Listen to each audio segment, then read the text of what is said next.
So for this album quest, we're focusing on one specific battle, Round 1, Group 211. The title he gave it is brilliant. Fingers, heart, soul, and mind are all slaves to the American heartbeat. Which, of course, hints at the 4 albums duking it out. Our job today is to unpack his criteria, look at these 4, frankly, wildly different albums, and figure out how the 2 winners actually advanced. Yeah, this group is a perfect little snapshot of the whole challenge, isn't it? Yeah. Genre clashes, old vinyl versus new pop. It really tests what matters more, curation, nostalgia, technical skill. Okay, let's unpack this. The 4 contenders for Group 211, what are we looking at? All right, first up, a compilation. Heart and Soul, a Valentines collection. Sounds pretty standard, right? Yep. Then number 2, something much more modern. 9-track Mind by Charlie Puth. Third, another compilation, but this one sounds quite specific. American Heartbeat, the vinyl version, a various artists collection. And finally, the real curveball, Fingers of Gold, also on vinyl. This one's by a flamenco guitarist, Juanillo de Alba. So you've got 2 compilations, 2 single artist albums. What's fascinating here is, well, just how different they are. Totally. The Heart and Soul thing sounds like, the kind of CD you'd pick up at a supermarket checkout. Generic love songs. Whereas American Heartbeat is vinyl. Specifically, 1984 AOR. Album-oriented rock. That's a whole different vibe. Yeah, AOR. Think Journey, Toto, REO, Speedwagon. Big, melodic, polished rock anthems made for radio. Exactly. Stuff designed to sound massive on FM. And you're putting that up against Charlie Puth's debut album, which is, 2016? Piano Pie. And then this 1970 flamenco guitar record. It's like comparing apples and, power tools. It really throws everything into question. Does that slick 80s rock sound hold up? Can pure guitar skill compete with pop hooks? Or does a badly curated compilation just fall flat? Well, the sources make it clear 2 of them definitely fell flat. Ranks 4 and 3 were apparently knocked out pretty decisively. Let's start at the bottom. Rank number 4, Heart and Soul, a Valentines collection. Ah, yes. The author did not hold back on this one. Called it a substandard selection right off the bat. Why so harsh? I mean, it's probably got famous songs on it, right? Valentine's standards? It does, but that was the problem. The quality was all over the place. Heterogeneous was the word used. It started okay, apparently. Yeah, the notes mentioned Phyllis Nelson's Move Closer and an Al Jarreau track, Let's Stay Together. Good start. But then it just gets messy. A mix of live tracks thrown in with studio ones. Different versions of songs, some not even the famous originals you'd expect, just inconsistent. That's the cardinal sin for a compilation like this, isn't it? You expect the definitive versions. Absolutely. And there were specific letdowns. Yeah. He mentions a live version of Slow Hand by the Pointer Sisters was actually good. Okay. But then the live version of Marvin Gaye's Let's Get It On was called Poor. Poor. How is that even possible? Wow. Okay, that's bad sourcing. And apparently Jerry the Pacemaker's doing Unchained Melody just suck all the emotion out of it. Yeah. Though weirdly, The Drifters Save the Last Dance for me was good. So it's this jarring up and down experience. Frustrating. And confusing too, sounds like. The notes mention him asking, what is this version of Tracks of My Tears? Yeah, and Diana Ross being MIA on Baby Love. If you can't even get the basics right, identifying artists, using consistent masters, well, it deserves last place. Yeah. Zero care taken in putting it together. Fair enough. A messy execution. So moving slightly up the ladder to 3rd place, knocked out, but doing better than the Valentines mess. Yeah. Fingers of Gold by Juanillo de Alba. The 1970 flamenco vinyl. Hmm. This is the one the author apparently went into expecting a yawn fest. But he was surprised. Pleasantly surprised, it seems. He notes the sheer technical skill, calls the playing flamboyant and beautiful. Real admiration for de Alba's talent with the Spanish guitar. Even if it wasn't his usual kind of music. Exactly. There's this great line where he wonders what de Alba could do with an electric guitar and a rock band. That shows respect, Definitely. Sounds like he found it culturally enriching, if nothing else, as the notes say. Right, but, and here's the but for the competition, it's still just 8 tracks of one guy, one instrument. The limitation factor. Yeah. No singing, no beats, no R&B, as he points out. All the tracks, while skillful, tread a very similar path. Beautiful, yes. Varied, not so much. So great execution within its niche, but maybe not enough breadth for a World Cup aiming for the single best album ever. That seems to be the logic. It met its own expectations perfectly, do what it set out to do way better than the Heart and Soul collection. But against albums with more scope, more variety, it just couldn't quite compete for those top 2 spots. Okay, that makes sense. So we've eliminated the poorly curated and the beautifully niche. Now for the survivors, the albums that advanced from Group 211. Let's talk about the runner-up, number 2. Charlie Puth's 9-track mind. Right, the modern pop entry. The author immediately clocks the style, laid-back, soulfully glazed pop.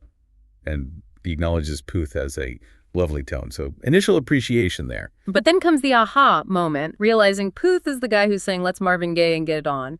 And this is where it gets really interesting, isn't it? The mood shifts. Oh, it shifts hard. From appreciating the sound to absolutely dissecting the lyrics.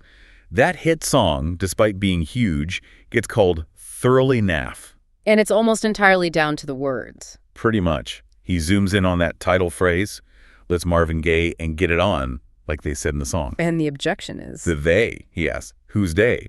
Surely the line should be, like he said in the song, Marvin. It's this grammatical, logical sticking point for him. Okay, I can see how that might grate on someone paying close attention. A bit clunky. And it didn't stop there. He calls out other dubious lyrics like, we've got this king size to ourselves. Which is redundant. Utterly redundant. The reviewer asks, who else were you expecting to be in your bed with you, Charlie? It just highlights this kind of generic, maybe slightly lazy pop writing. And there was another one mentioned, something about the Kama Sutra. Ah, yes. It's time for Kama Sutra show and tell. Apparently, it came across as more cringe than sensual. So you've got this really intense lyrical critique happening. You'd think that would sink the album, especially after the praise for the flamenco album's purity. You would. He even calls parts of the album insipid and underwhelming. And yet, it's scraped through into second place. So something else must have really resonated musically to overcome those objections. Exactly. It shows the complexity of his scoring. Yeah. Despite the lyrical issues, something about the music itself worked. The notes specifically mentioned 3 tracks that redeemed it. My Gospel, Losing My Mind, and Dangerously. Those must have packed a punch musically. Presumably. Enough to outweigh the naff lyrics in the king-size beds. He also makes a comparison to Daniel Powter. Bad day, Daniel Powter. Yeah, but clarifies Puth is like Powder on a bad day, which is not exactly glowing praise. Not really. Still, it advanced. Was there anything else? One more thing. The voice itself. He notes Puth's vocal tone is incredibly similar to Brendan Urie from Panic at the Disco. So similar, he actually had to Google it to check they weren't the same person. Okay, so maybe that strong, distinctive vocal quality was a major factor, even if the lyrics weren't great. It seems likely. A combination of that lovely tone, the strength of a few key tracks, enough to just edge it into the next round, despite the flaws. A narrow victory. Right. Which leaves us with the undisputed winner of Group 211, the album that took first place and advanced with confidence, American Heartbeat Vinyl. Yes, and this one's personal for the author. Huge emotional weight here. He calls it the soundtrack of my youth, one of the very first tapes he ever owned, around age 9. That's a powerful connection. You can't just discount that kind of nostalgia in a personal quest like this. Absolutely not. And he paints this picture of the technology at the time, the early 80s, playing this tape on a dual-purpose tape machine. The kind you also use to load computer games. Exactly, from a ZX Spectrum. He mentions loading Jet Set Willie, Manic Miner, Space Invaders, all from the same machine that played his music tapes, which were often copied from his dad's vinyl. Wow, so listening to Toto might mean not being able to play Space Invaders. High stakes for a kid. Totally. And getting a separate stereo later on was a game changer, specifically linked to wanting to listen to this American Heartbeat tape more easily. It's deeply woven into his memories. So the compilation itself, the 1984 AOR collection, how does he describe the music? As wave after wave of melodic rock masterpieces. Just pure, distilled AOR brilliance. He reckons it's probably one of the most played tapes of his entire life, over 30 years of listening. That's incredible staying power. And the dedication, the source mentioned something about digitizing it. Yeah, this is amazing. Yeah. The tape player's long gone, right? And this compilation wasn't some huge seller that got a CD re-release everywhere. So he gets the original vinyl worn out, probably crackly. Buys a new turntable. Records it to WAV, a high-quality digital format, and converts that to MP3 just so he can listen to it in the car. That is serious commitment. That tells you how much the specific collection of songs means to him. It really does. Yeah. And the track list explains why. He highlights the sheer quality. Like Toto having 3 songs, Rosanna Africa, Hold the Line, that sound so different. It's like 3 separate bands showing their range. And the other tracks mentioned, big hitters. Huge. Quarter Flash's Hard in My Heart, which he thinks might be the best track overall. Boston's More Than a Feeling Essential. Blue Oyster Cult, Don't Fear the Reaper. Kansas, Carry On Wayward Son. It's just wall-to-wall classic AOR. Okay, so quality tracks plus massive nostalgia seems like a lock for first place. But wasn't there a catch? Something surprising he discovered later. Ah, yes. The twist. Years after cherishing this tape, he buys, say, Boston's debut album on CD and realizes the version of More Than a Feeling on American Heartbeat is shorter. Edited. A whole verse chopped out. Not by the band, but by whoever compiled American Heartbeat back in '84. Wow, okay. Was it just that one track? Nope. He found out others were cut too. Journey's Who's Crying Now was shortened. And, maybe the biggest shocker for a rock fan, REO Speedwagon's Keep On Loving You. Yeah. Missing the entire guitar solo. Ouch. That's almost heresy in AOR, cutting a guitar solo. You'd think so. It raises this massive question for his album quest, right? Can an album with edited, incomplete versions of songs really be considered a contender for the best? Shouldn't purity matter? Logically, yes. Especially compared to, say, the integrity of the flamenco album. But here's the amazing part. His final verdict, according to the sources, he says the edits don't detract at all. Really? Even the missing solo? Even the missing solo. He feels the songs still belong together, the compilation flows perfectly, and it works as magic nonetheless. He calls it a true compilation masterpiece, edits and all. So the overall experience, the curated flow, and the emotional connection completely overruled the fact that the tracks weren't the original full versions. Precisely.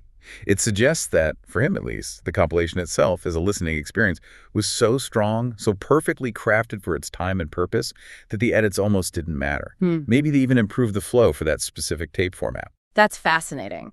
The editor's choices back in '84, prioritizing immediate impact over artistic completeness, actually created something with incredible lasting power for this listener. It's a huge statement about curation versus purity, and it clearly propelled American Heartbeat to the top spot in this group. Okay, let's just lock in those final results for Group 211 then. Right, so knocked out, in fourth place, the messy, inconsistent heart and soul of Valentines collection. And in third, the technically brilliant but ultimately too narrow Fingers of Gold by Juanillo de Alba. Advancing to the next round, in second place, squeaking through on musical merit despite lyrical objections, 9-track Mind by Charlie Puth. And the decisive winner, fueled by nostalgia and stellar AOR curation, even with edited tracks, American Heartbeat Vinyl.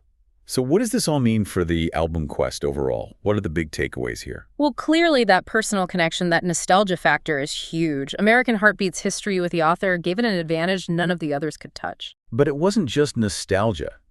The underlying quality of those AOR tracks was crucial. It shows that quality and emotional weight can overcome even significant structural issues, like the edits. And the failure of Heart and Soul really underscores the importance of careful curation. You can have great songs, but if you present them poorly, inconsistently, it just falls apart. Definitely. And 9-track Mind Surviving is maybe the most interesting lesson. It shows a tolerance for flaws, even flaws the author feels strongly about, like the lyrics if the core musical elements connect. A few great songs and a strong voice can carry an album quite far, it seems. So the quest isn't some purely objective measure. It's about the listener's relationship with the music, right? How it fits into their life, the memories it holds, how it makes them feel, alongside the technical stuff. Exactly. Which brings us back to that killer question about American Heartbeat. Can an album with shortened songs, missing solos, can that really be in the running for best album of all time? Or does the fact that the compilation works so well as a curated whole make the edits irrelevant? Or even, dare I say it, a good thing for that specific listening experience? It's the ultimate curation versus compromise debate, isn't it? Did removing that verse from Boston or that solo from REO Speedwagon actually make American Heartbeat a tighter, punchier, more effective album for its format back in 1984? And did that edited perfection contribute to its 30-year hold on the author? It's something for you, the listener, to think about. When you're looking for the best, how much value do you put on the original artifact versus a perfectly curated experience, even if it involves compromise? A tough question. The author's answer in this case seems clear, but the debate goes on. It certainly does. Well, that wraps up our album quest into the sources for Group 211.